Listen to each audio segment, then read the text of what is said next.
नमस्कार दोस्तों, total Excel में आप सभी का स्वागत है। मैं अमित आज आपके लिए लाया हूं एक नया वीडियो। इस वीडियो में मैं आपको बताने वाला हूं कि एमएस वर्ड में अपने रिज्यूम या सीवी को कैसे क्रिएट करेंगे। स्टेप बाय स्टेप मैं इसके बारे में जानकारी दूंगा दोस्तों। तो चलिए दोस्तों, मैं अपने सिस्टम में सबसे पहले एमएस वर्ड को ओपन कर लेता हूँ। दोस्तों, मैंने अपने सिस्टम में एमएस वर्ड को ओपन कर लिया है। ये मेरा एमएस वर्ड है दोस्तों। कभी कभी आप एमएस वर्ड को अपने सिस्टम में ओपन करते हैं तो आप देखेंगे कि ऊपर वाला एक रूलर का जो ऑप्शन आता है वो नहीं आ रहा है मेरे में इस समय। ना ऊपर आ रहा है ना साइड में आ रहा है। तो दोस्तों बिल्कुल घबराइएगा नहीं। रूरल के लिए आप अपने इसमें टूल्स में जाइएगा। टूल्स में आपका व्यू का ऑप्शन आता है। व्यू के ऑप्शन में आपका रूलर का आपका आता है ऑप्शन। रूलर में आपका अनचेक्ड होगा, इसे चेक कर दीजिएगा। जैसे ही आप चेक करेंगे आपका रूलर आ जाएगा, आपका उसमें दोनों तरफ रूलर शो कर जाएगा दोस्तों। अब मैं यहाँ पे अपना सीवी क्रिएट करने जा रहा हूँ दोस्तों। अगर आप फ्रेशर हैं या आपने अपना कोई एक्सपीरियंस गेन कर रखा है तो दोनों के लिए ही मैं आपका बता दूंगा कि कैसे इसको क्रिएट करना होगा दोस्तों। तो चलिए दोस्तों, वीडियो में आगे बढ़ते हैं। दोस्तों सबसे पहले मैं यहाँ पे एक हेडिंग डाल देता हूँ। अगर आपने फ्रेशर हैं तो आप उसमें रिज्यूम लिख सकते हैं, और अगर आपके पास कुछ एक्सपीरियंस है तो आप उसमें सीवी लिखेगा, कैरिकुलम वाइटिया लिखेगा। मैं दोनों ही बता देता हूँ आपको। मैं यहाँ पे मैं एक्सपीरियंस का बना रहा हूँ तो मैं इसमें सीवी लिख दे रहा हूँ।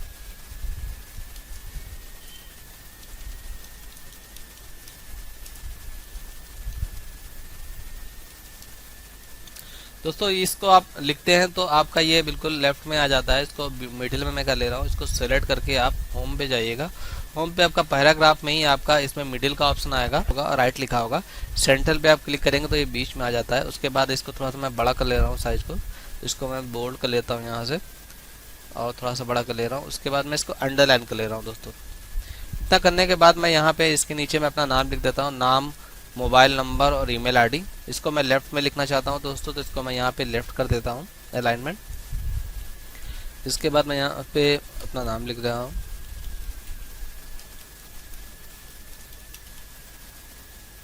दोस्तों इसमें आप देख रहे हैं कि नीचे अंडरलाइन और बोल्ड भी आ रहा है, तो इसको मैं उसका सही कर ले रहा हूँ। फॉन्ट वगैरह फॉन्ट से होगा। इसको मैं अंडरलाइन हटा दे रहा हूँ। इसको मैं थोड़ा सा छोटा कर देता हूँ।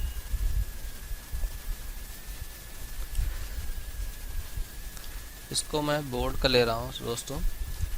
नाम मेरा बोल्ड रहेगा।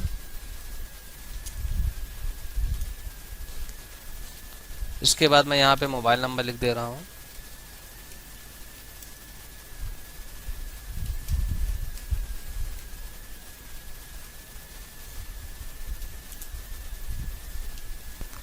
दोस्तों नाम और मोबाइल नंबर में आप देख रहे हैं कि काफ़ी स्पेस आ रहा है, क्योंकि जब आप एंटर करते हैं तो ये आपका इतना स्पेस ले रहा है। तो इसको स्पेस को मैं थोड़ा कम कर दे रहा हूँ। इसको पहले दोनों को सेलेक्ट कर लीजिएगा। सेलेक्ट करने के बाद आप पैराग्राफ के ऑप्शन में ही आप यहाँ पे चेक करेंगे तो लाइन स्पेसिंग का आ रहा होगा। इस पर आपका टिक एरो पे टिक करेंगे। जैसे टिक करेंगे डिटेल्स आपकी ओपन हो जाती है। इसमें आपका add space before paragraph, remove space after paragraph, दो चीज़ें आ रही हैं। तो इसमें आपको स्पेस कोई ऐड नहीं करना है। इसको मैं रिमूव कर रहा हूँ, रिमूव स्पेस आफ्टर पैराग्राफ। इसको मैं कर देता हूँ तो देखेंगे कि आप दोस्तों इसके बीच में जो स्पेस है वो काफ़ी कम हो जाएगा, आपका सही हो जाएगा। इसको मैं इसके बाद मैं अपना ईमेल आईडी लिख देता हूँ। ईमेल आईडी लिखने के बाद एक मिनट,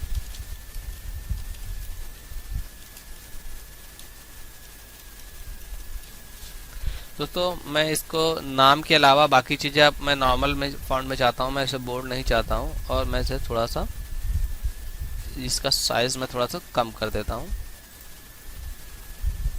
इसके बाद मैं यहाँ पे एक लाइन दे रहा हूँ ताकि थोड़ा सा और अच्छा लगे। यहाँ पे बॉर्डर लाइन देने के लिए आप इसमें पैराग्राफ में यहाँ पे जाइएगा। इसमें बॉटम बॉर्डर का आ रहा होगा, इस पर क्लिक करेंगे तो दोस्तों यहाँ से आप जो है इसमें बॉटम बॉर्डर लगा सकते हैं इस तरह से। अब मैं यहाँ पे एक अपनी फ़ोटो लगाना चाहता हूँ। दाईं तरफ फ़ोटो में इंसर्ट कर लेता हूँ। फ़ोटो इंसर्ट करने के लिए आप इंसर्ट में जाइएगा, अपने इसी टूल्स में ही सबसे होम में जो टूल्स होगा आपका, ये इंसर्ट पे क्लिक करेंगे। इंसर्ट के बाद आपका इसमें पिक्चर का ऑप्शन आएगा। पिक्चर पे क्लिक करेंगे। आपने जहाँ पे भी अपनी फ़ोटो रखी होगी वहाँ से आप उसे उठा लीजिएगा। मैंने यहाँ पे अपनी फ़ोटो को सेव कर रखा है, तो मैं यहाँ से इस फ़ोटो को ओपन कर लेता हूँ। दोस्तों जैसे ही फ़ोटो को आप इसमें इंसर्ट करते हैं तो आप देखेंगे कि ये आपका टेक्स्ट वगैरह सारी चीज़ें आपकी गड़बड़ कर देता है और ये आपका अलग नहीं खिसक रहा है। तो इसके लिए इसको सबसे पहले जैसे ही आपको मैं बता दूं इसके लिए क्या करना होगा आपको। आप जब फ़ोटो पे क्लिक करते हैं तो देखेंगे कि आपके इस टूल्स में एक आपका ऑप्शन और खुल जाएगा, पिक्चर टूल का फॉर्मेट आपका इस तरह से खुल जाता है। तो इसमें आप इसको फ़ोटो आपकी फ्री हो जाए, आप कहीं भी घुमा सकें, इसको ले जा सकें, इसके लिए आप इसी ऑप्शन में ही आपका आता है इधर राइट साइड में आपका टेक्स्ट रैपिंग करके आ रहा होगा, इसमें पिक्चर बनी होगी एक, इस पर आप क्लिक करेंगे तो इसमें आपका आ रहा होगा इन फ्रंट ऑफ टेक्स्ट, इसको आप क्लिक कर देंगे। इसको करने के बाद आपका जो पिक्चर है वो आपकी फ्री हो जाएगी। मैं अपनी पिक्चर को थोड़ी सी छोटी कर देता हूँ। दोस्तों मैंने यहाँ पे अपनी फ़ोटो लगा रखी है। फ़ोटो लगाने के बाद मैं यहाँ पे अपनी डिटेल्स फिल करूँगा। सबसे पहले करियर ऑब्जेक्टिव को आप लिख सकते हैं, जो भी आपका करियर ऑब्जेक्टिव है। करियर ऑब्जेक्टिव को मैं बोल्ड कर देता हूँ दोस्तों, मैं बोल्ड कर दे रहा हूँ। मैं इसका साइज़ थोड़ा सा 12 है, यहाँ पे मैंने 11 लिया था, ठीक है। इसके बाद मैं यहाँ पे थोड़ा सा शेडिंग दे देता हूँ। शेडिंग के लिए आप अपने पैराग्राफ ऑप्शन में ही यहाँ से आपका शेडिंग का ऑप्शन आता है, इस पर आप क्लिक करेंगे और जो भी आप शेडिंग चाहते हैं उसे आप शेडिंग को ले सकते हैं। मैं इसको ब्लू कलर में ले रहा हूँ। शेडिंग जैसे ही लेंगे दोस्तों, जैसे आप इसमें एंटर करेंगे तो देखेंगे शेडिंग आपकी बाकी नीचे भी चलती चली आती है। तो दोस्तों आप उससे पहले इंटर कर लीजिएगा, इसको लिखने के बाद ही आप एक इंटर का कर लीजिएगा पहले से ही। मैंने इंटर नहीं किया था तो ये इंटर नीचे नहीं आ रहा है कर्सर हमारा। तो सबसे पहले मैं इसको हटा देता हूँ शेडिंग को। शेडिंग हटाने के बाद मैं कुछ इंटर मार्क कर लेता हूँ नीचे। अब उसके बाद मैं दोबारा से इसमें शेडिंग लगा देता हूँ। अब आप देखेंगे कि आपका जो कर्सर है ये नीचे आ जाएगा आपका। उसके बाद मैं यहाँ पे डिटेल्स लिख देता हूँ करियर ऑब्जेक्टिव में, जो भी आप लिखना चाहते हैं। इसके बाद मैं यहाँ पे अपनी डिटेल्स लिख देता हूँ, जो भी आप लिखना चाहते हैं करियर ऑब्जेक्टिव में। करियर ऑब्जेक्टिव आप देख रहे हैं कि इसमें फिर से बोल्ड आ रहा है, तो मैं इसको दोबारा से इसका जो है फॉन्ट वगैरह सही कर लेता हूँ। तो दोस्तों मैंने यहाँ पे अपना करियर ऑब्जेक्टिव लिख लिया है, to be associated with a firm this provide career development opportunities and contributes in its progress through my knowledge and skill. इसके बाद मैं यहाँ पे अपनी प्रोफाइल के लिए पर्सनल डिटेल्स यहाँ पे लिख लेता हूँ। तो दोबारा से आप इसको हेडर के लिए यहीं से मैं इसको कॉपी कर लेता हूँ दोस्तों, इसमें थोड़ा सा इजी हो जाएगा हमारे लिए। इसके बाद मैं इसका चेंज कर लेता हूँ, जो टाइटल है मैं यहाँ पे पर्सनल डिटेल्स लिख देता हूँ। इसके बाद मैं यहाँ पे अपनी पर्सनल डिटेल लिख दे रहा हूँ। मैं यहाँ पे एड्रेस लिख दे रहा हूँ, इसको मैं थोड़ा सा फॉन्ट इसका सही कर ले रहा हूँ दोस्तों। एड्रेस लिखने के बाद दोस्तों मैं यहाँ पे कुछ स्पेस के बाद मैं यहाँ पे अपना एड्रेस लिखूँगा, बाकी लाइन से ऐसे इसी तरह से लिखूँगा। तो उसके लिए मैं बता दूँ आपको, एड्रेस के बाद मैं यहाँ पे एड्रेस लिखने के लिए मैं यहाँ पे जो लगाऊँगा स्पेस, इसके लिए मैं आपको तरीका बता दे रहा हूँ। मैं चाहता हूँ कि यहाँ से आपका नेक्स्ट आपका एड्रेस शुरू हो, तो मैं इसको डबल क्लिक करूँगा। डबल क्लिक करेंगे दोस्तों, उसके बाद इसको ओके कर देंगे तो देखेंगे कि दोस्तों यहाँ पे एल टाइप में आ जाता है। इससे आप जब तक यहाँ पे लिखने के बाद जब भी आप टाइप करेंगे तो सीधे आपका वहीं पे आपका आ जाता है। उसके बाद मैं यहाँ पे उसका एड्रेस लिख देता हूँ।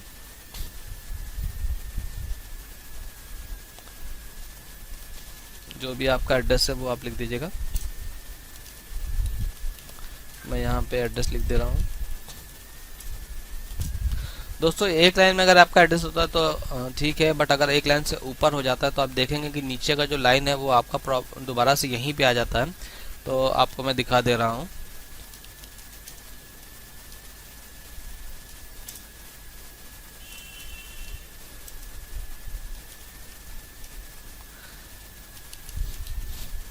देखा दोस्तों आपने, जब मैंने जैसे ही दूसरी लाइन को मैंने लिखा तो आपका ये दोबारा से आपका गलत जगह पे आ गया। तो मैं इसको सही कर ले रहा हूँ दोस्तों। उसके लिए आप यहाँ से ये नीचे वाला आपका जो आ रहा है रूलर, रूलर में एक हैंगिंग इंडेंट का ऑप्शन आ रहा होगा, इसको आप उठा करके अपने एल के थोड़ा सा आपका यहाँ पे रख दीजिएगा ताकि आपका सेकंड लाइन यहाँ से आपका स्टार्ट हो। मैं आपको इसको पूरा लिख देता हूँ। मैंने इस तरह से यहाँ पे एड्रेस लिख लिया है दोस्तों। एड्रेस के बाद मैं यहाँ पे बाकी डिटेल लिख लेता हूँ।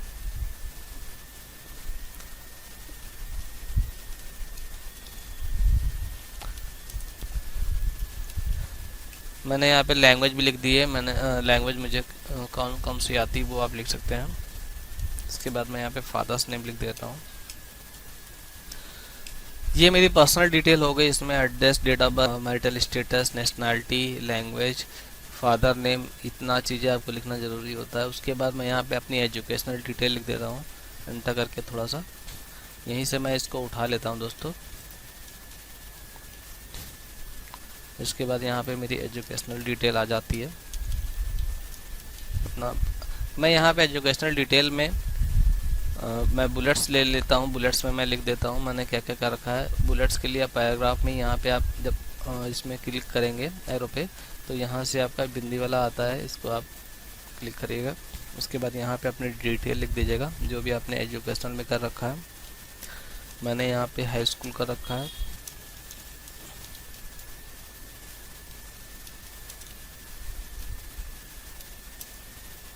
दोस्तों मैंने यहाँ पे अपनी एजुकेशनल डिटेल लिख ली है। एजुकेशनल डिटेल के बाद मैं आपका दोबारा से बाकी चीज़ें लिख लेता हूँ। अगर आपके पास कोई अदर स्किल है तो आप लिख सकते हैं, टेक्निकल स्किल या आपका कोई एकेडमिक स्किल है तो वो भी आप लिख सकते हैं।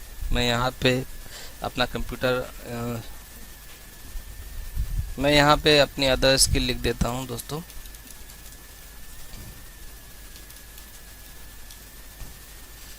अदर स्किल में मैं अपना कंप्यूटर जो भी मैंने डिप्लोमा का रखा है वो मैं लिख लेता हूँ। मैं इसके लिए दोबारा से यहाँ पे बुलेट्स को लगा लेता हूँ।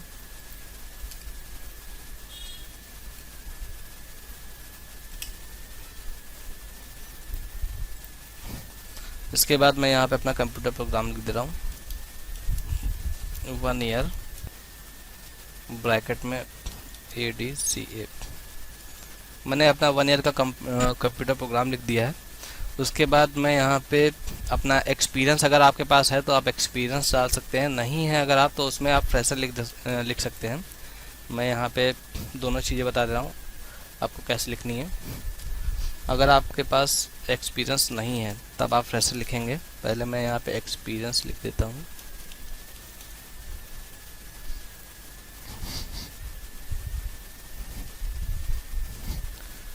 इस तरह से आप एक्सपीरियंस के बाद यहाँ पे हॉबीज़ लिख सकते हैं। मैंने यहाँ पे फ्रेशर डाला है दोस्तों। मैं यहाँ पे एक्सपीरियंस डाल देता हूँ दोस्तों। ये आपका एक्सपीरियंस का हो गया। अगर आपके पास एक्सपीरियंस है तो आप फ्रेशर ना लिखिएगा, आप यहाँ पे अपनी डिटेल लिखिएगा। मैं यहाँ पे कुछ एक्सपीरियंस डाल देता हूँ। मेरा एक्सपीरियंस है जो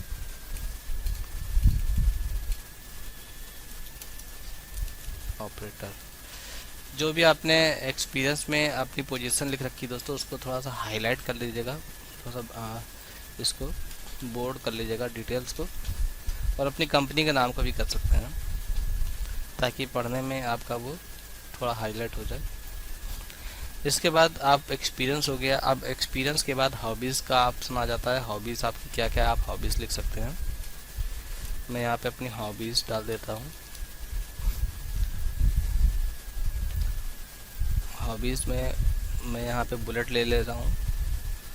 हॉबीज़ में मैं यहाँ पे लिख देता हूँ दोस्तों अपनी हॉबीज़। हॉबीज़ के बाद आप इसमें एक डिक्लेरेशन लिख सकते हैं। डिक्लेरेशन के बाद आपका यहाँ पे अपना डेट और यहाँ पे अपना सिग्नेचर लिख सकते हैं। मैं आपको उसके बारे में भी बता देता हूँ। मैं डिक्लेरेशन यहाँ पे लिख देता हूँ दोस्तों। एक डिक्लेरेशन नेक्स्ट पेज में आ रहा है दोस्तों, कोई दिक्कत नहीं है दोस्तों। मैंने यहाँ पे अपना डिक्लेरेशन लिख लिया है। डिक्लेरेशन के बाद मैं यहाँ पे अपनी डेट डाल देता हूँ। जिस भी डेट में आप अपना लिखेंगे, जब CV जमा करेंगे तो वहाँ पे अपनी डेट डाल देंगे और आपका राइट साइड में आप यहाँ पे अपना सिग्नेचर कर देंगे। तो सिग्नेचर के लिए मैं यहाँ पे नाम डाल देता हूँ।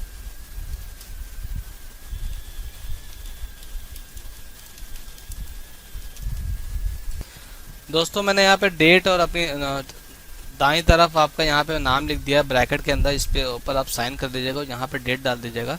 इस तरह से मेरा ये जो सीवी है वो पूरी तरह से तैयार हो चुका है दोस्तों। मैं आपको दोनों पेज एक साथ दिखा देता हूँ। जिस तरह से दोस्तों आप देख रहे हैं कि इस तरह से मेरा सीवी तैयार हो चुका है।